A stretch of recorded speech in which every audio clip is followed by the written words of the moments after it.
In the 1930s, miners near Ottosdal, South Africa, cracked open pale Wonderstone and found something that looked completely out of place. Small, metallic-looking spheres sealed inside the rock.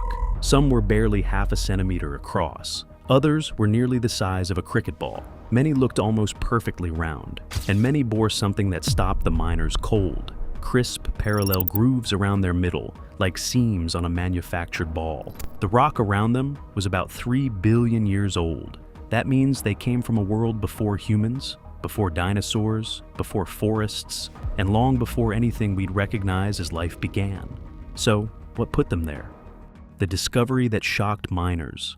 The miners were just working through pale gray rock when small rounded objects began turning up inside the stone. These objects were not found lying on the ground like loose stones. They came from the rock itself, from the Wonderstone mine near the small farming town of Ottosdal in South Africa's northwest province. The mine sits about 186 miles west of Johannesburg, far from any ancient city or famous ruin. This was not a dig site filled with tools, bones, statues, or broken walls. It was a working mine, built around a useful industrial rock known as pyrophyllite. Pyrophyllite is a soft, fine-grained rock that can handle heat and pressure, which is why it became valuable for industry. At Wonderstone, it has been mined since the 1930s and used for things like technical ceramics, high-temperature parts, and materials needed in demanding factory work. In simple terms, this was a place where people cut rock for practical use, not a place where anyone expected to find objects that looked like ancient machines. But as workers broke into the deposits, they kept finding strange, rounded pieces inside the stone. Over time, collectors, rock hounds, and museums began paying attention. The objects became known around the world as the Klaksdorp spheres, named after the nearby town. The name alone can be misleading. Klaksdorp spheres makes them sound like one neat group of perfect balls from one town. The real objects are more complicated. Some are close to round, but others are not. Some are slightly squashed, as if pressed from the sides. Some look more like small discs than perfect spheres. Some formed in joined clusters, where 2 or more rounded bodies grew together. Their sizes also vary. Some are only a small fraction of an inch wide. Others are several inches across. A few reported examples reach about 4 inches. Still, the ones that became famous are easy to understand at first glance. A small, dark object, a rounded body, a hard surface. Then, around the middle, a line. Sometimes more than one line. The grooves can look so clean that the eye wants to call them marks, not cracks, not random damage, marks. That is why the story never stayed quiet. It makes the object look planned. It makes people think of a cast ball, a carved bead, or some unknown part from a machine. But the setting makes the problem even stranger. These objects came from rocks tied to a world far older than human history. The Wonderstone deposits in this area are linked to rocks about 3 billion years old. That age is not just ancient. It belongs to a time before humans, before animals, before forests, before dinosaurs, and before the world looked anything like it does now. Anything that looks like a made object inside rock from that deep in time feels almost impossible at first. And that was only the beginning, because the real madness started when people tried to explain them. The wild theories about the spheres. The story did not stay inside South Africa for long. Once the spheres entered mystery magazines, strange history books, and television, they stopped being described like odd mineral objects from a working mine. They became something much bigger. In some retellings, they were ancient machines. In others, they were proof of a lost world. Then came the wildest versions, where the spheres were no longer from Earth at all. One early line of stories pushed the idea that the spheres might prove intelligent life existed on the planet far earlier than accepted history allowed. By the early 1980s, the name cosmic cannonballs began spreading. That name made the objects sound like weapons from space, as if something had fired them into the earth and left them buried for ages. The descriptions also grew stranger. Some stories claimed there were 2 main kinds of spheres. One type was said to be a solid, bluish metal with pale flecks inside it. Another was described as hollow, with a thin shell and a soft white center. Those details made the objects sound nothing like ordinary stone. A hollow sphere sounds like a container. A blue metal ball sounds like a manufactured part. A soft center makes it feel even more unnatural, almost like the object had been built in layers for a purpose. Then came the story that one of the spheres moved by itself. This may be the most unforgettable legend around the objects. The claim said a sphere in the Klaksdorp Museum slowly rotated while sitting inside a glass case. No one touched it. No one opened the case. The object was said to turn on its own, as if some hidden force inside it was still active. The legend grew stronger because people often claimed the display case was protected from outside vibrations. After that, the spheres entered the world of out-of-place artifacts. These are objects people claim should not exist in the place or time where they were found. The spheres fit that world almost too easily. They were small. They looked made. They came from a very old rock. In the 1990s, the story became even larger. The spheres were tied to claims about lost human history and ancient evidence. In that version, they became possible proof that accepted history had missed something huge. Some writers treated them as signs of a civilization that existed before known civilization. Others folded them into ideas about a world before a great flood,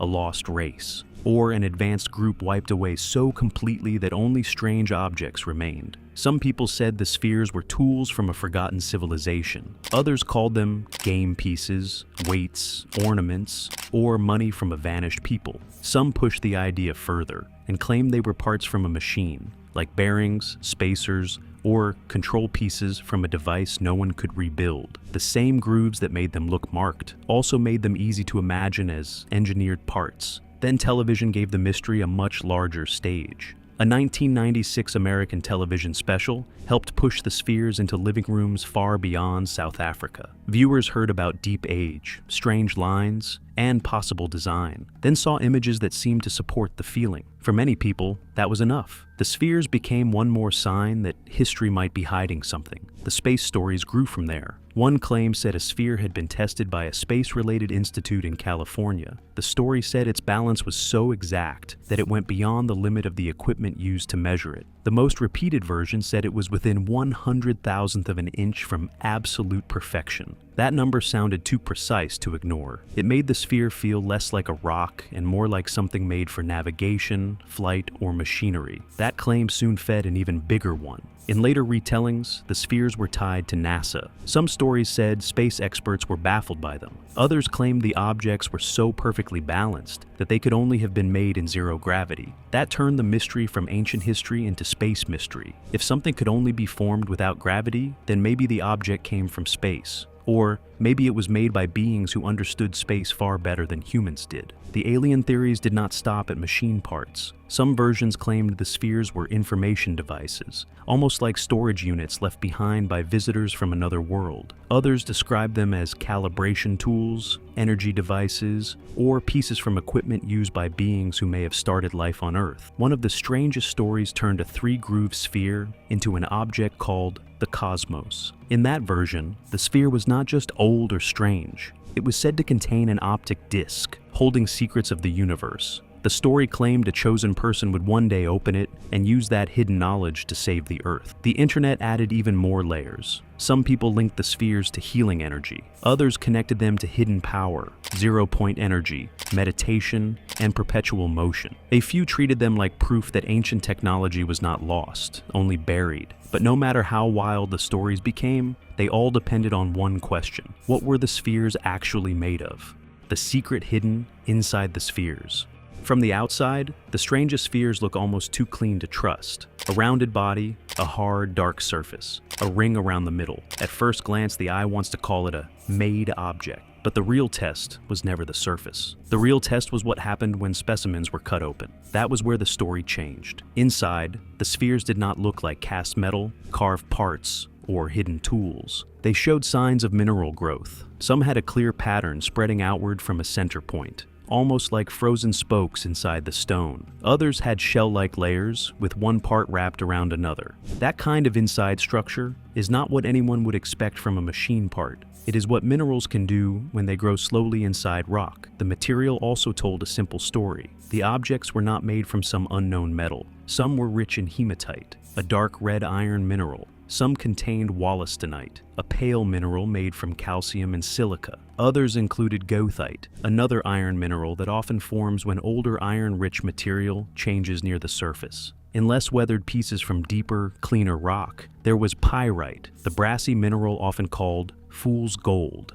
That helps explain why the same mystery can look different from one specimen to another. A fresher pyrite-rich piece can have a metallic shine. A weathered piece can lose that look and turn dark red, brown, or earthy. The way those minerals formed matters. The spheres are best understood as natural nodules, also called concretions. A nodule is a lump of mineral matter that grows inside rock.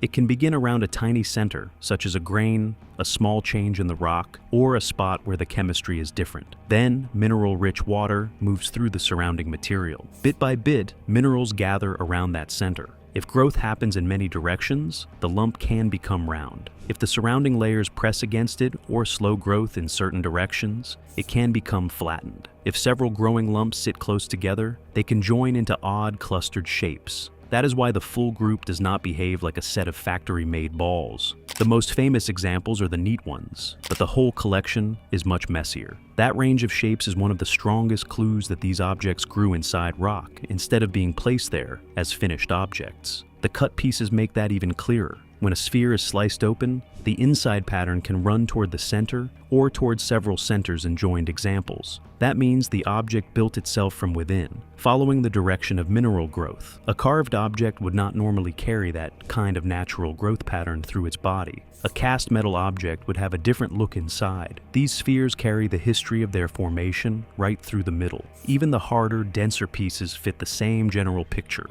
Iron minerals can form tough, heavy nodules. They can feel different from the softer rock around them. When the surrounding pyrophyllite is cut or broken away, the harder, rounded body can stand out sharply. That contrast makes the object look separate, almost as if it had been hidden inside the rock on purpose. There is also a reason some pieces break in a strange manner. A few show a brittle, layered, or shell-like inside. That does not point to gears, tools, or carved parts. It points to minerals changing, replacing older material, and building up in stages. And once the inside explains the material, one question still refuses to go away. Why do some of those rings look so clean?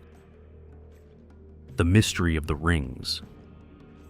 The rings are the reason the spheres became famous. In some pieces there is one clear line. In others, several lines sit close together. They are not spread randomly across the surface. They appear around the body in a way that makes the object feel planned, almost like a seam had been pressed into it. That single detail changed the whole story. But the rings have their own story, and it begins with the rock around the spheres. The spheres did not grow in empty space. They grew inside layered material. Those layers were not all the same. Some were finer, some were harder. Some allowed water and dissolved minerals to move through more easily. Others slowed that movement. Over time, those differences affected how the rounded bodies formed. A simple way to understand it is this. The object was growing inside a stack of very thin natural layers. As mineral-rich water moved through the rock, material gathered around a center. But when that growing body reached a layer that resisted growth, it could not expand in that direction as easily. The result could be a line, a ridge, or a shallow groove around the object. In the studied cut pieces, the lines on the outside matched features inside the object. One grooved specimen showed flat internal layering, and one of those inner layers lined up with a groove on the surface. That means the ring was tied to how the object grew inside the rock. It was not simply carved onto the outside after the object was already finished. If someone had cut a groove into a finished object, the mark would mostly belong to the surface. But when the outside line connects with an inside layer, the story points back to growth, pressure, and rock structure. Still, that does not make the rings any less unsettling to look at. Some of them are clean enough to feel deliberate. They can look too straight, too even, too well placed. That is where the mystery keeps its grip. The explanation may be natural, but the appearance still fights back. To really understand the spheres, you have to look beyond the object and into the world that made it. The ancient world that created the spheres.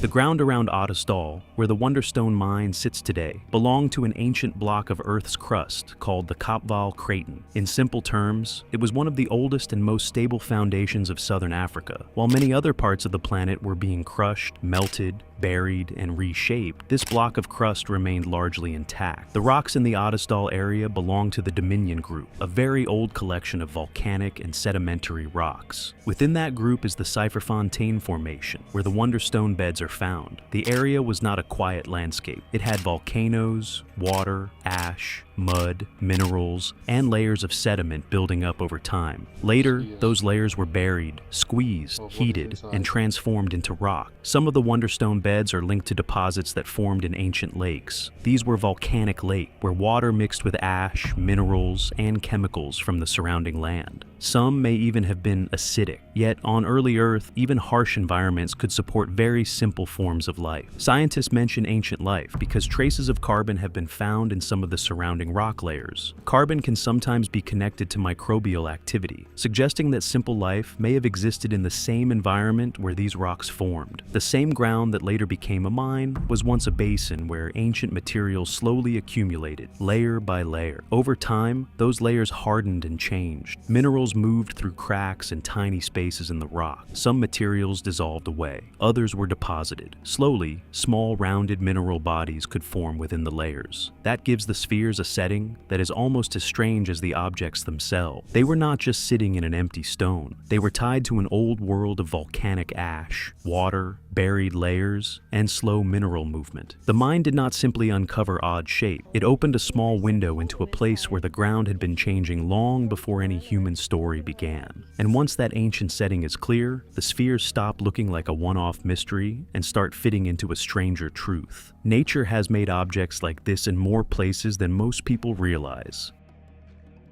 Nature has done this before.